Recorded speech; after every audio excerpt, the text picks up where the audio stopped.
I was standing in the middle of a blizzard when my HOA told me to shut down the one thing keeping people in my neighborhood from getting seriously hurt. Snow was blowing sideways so hard it stung my face. The wind howled between the houses like something alive, and the cold was so sharp it felt like it could crack concrete. It was one of those mornings where even opening your front door felt like a bad idea. And yet there I was holding a shovel, listening to a woman with a clipboard explain that safety didn't matter if it violated her rules. At that moment I didn't know it yet, but that conversation was the first domino. And once it fell, it exposed a secret so serious, so reckless, that it would end with the entire HOA board losing their power, their reputations, and eventually their freedom. It was barely 6 in the morning, still dark, still quiet in that strange muffled way only a heavy snowstorm can create. The kind of quiet where sound doesn't travel right, where the world feels smaller, closer, almost claustrophobic. I was outside with a shovel out of habit more than necessity.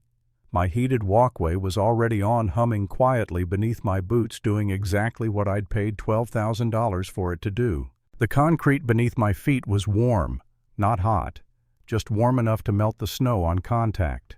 Steam curled up into the frozen air in thin, ghostly wisps. The path from my front door to the sidewalk was completely clear. No ice, no slush, no danger. Meanwhile, the rest of the street looked like a frozen obstacle course. Snow piled up against curbs. Ice glazed over sidewalks. Driveways were buried. You could slip just standing still. I installed that system the previous fall. Not as some luxury upgrade, not because I wanted to show off. I did it because winters here are brutal and because I'd seen what ice could do to people, especially older people, especially people who lived alone. My neighbor Mrs. Patterson was in her 70s, widowed, lived by herself, moved slowly, carefully. Every winter I worried about her. One bad fall could change her life permanently. That heated walkway wasn't just about me. It was about making sure she could get her mail, take out her trash, step outside without fear. That mattered to me. Apparently it didn't matter to the HOA. I noticed movement across the street through the blowing snow. A figure marching toward me, stiff and determined, like she was walking into battle. Even before I could make out her face, I knew who it was. Brenda Thompson, HOA president. She walked like she owned the street. Clipboard pressed tight against her chest like a shield. Long beige coat, perfect hair, designer boots that looked expensive and completely useless on ice. She slipped, stepping off the curb, windmilled. Her arms caught herself, then slipped again closer to my driveway. I remember thinking, not without a trace of dark humor, if she falls and breaks something, she's going to blame my sidewalk.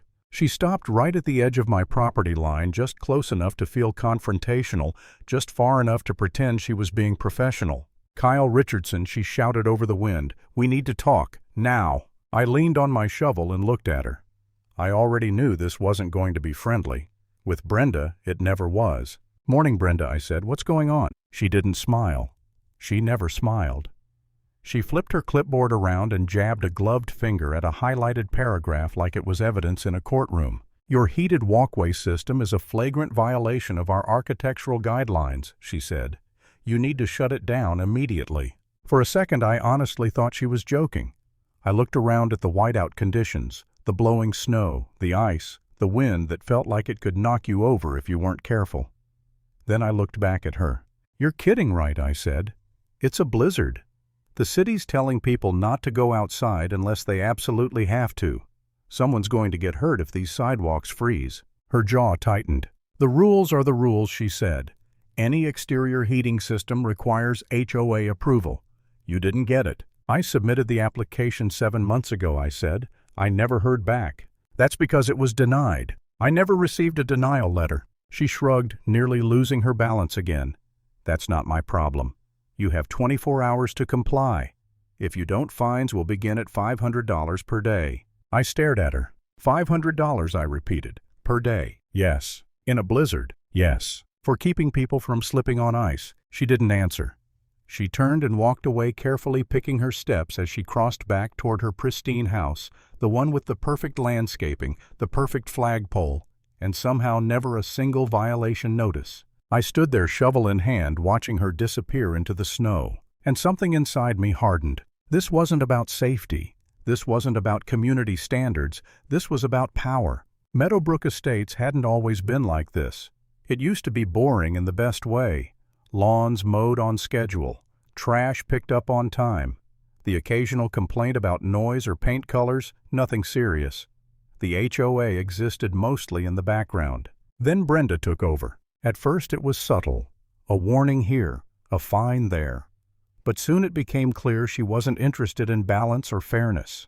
She was interested in control. The Hendersons got fined $3,000 because their Christmas lights were the wrong shade of white. A guy down the street was threatened with legal action for parking his work truck in his own driveway. Another family was forced to tear out a vegetable garden they'd spent months building because it violated some obscure landscaping clause no one had ever enforced before. Rules were rules unless Brenda broke them. I went back inside and made coffee, my hands shaking just a little, not from the cold, but from anger. I stared out the window as snow continued to pile up. My phone buzzed. A text from Mrs. Patterson. "Did I just see Brenda bothering you? Thank you for keeping the sidewalk clear. I can finally get my mail without slipping." That text hit harder than any threat Brenda made, because it reminded me what this was really about. Real people, real consequences. Later that morning my lawyer called. "She was just here," I said. 10 minutes ago." He sighed. "I know. They already contacted me.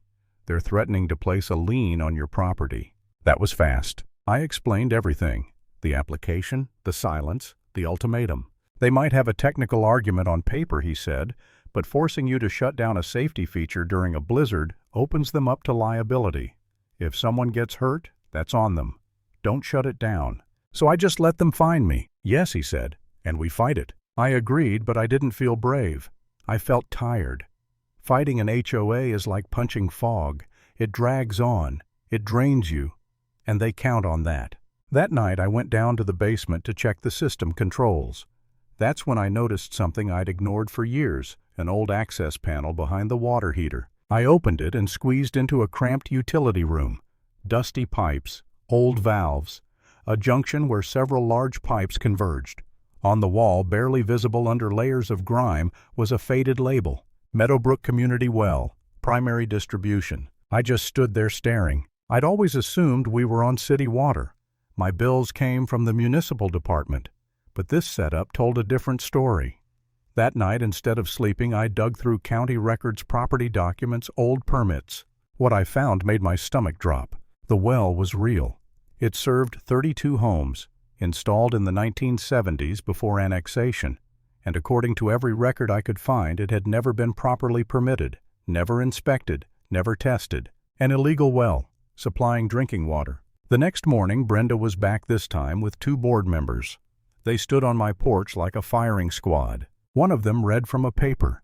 "Fines will begin accruing at midnight." Another leaned forward and said, "We're going to make an example out of you." I closed the door after they left and leaned against it, my heart pounding. I slid down until I was sitting on the floor staring at nothing.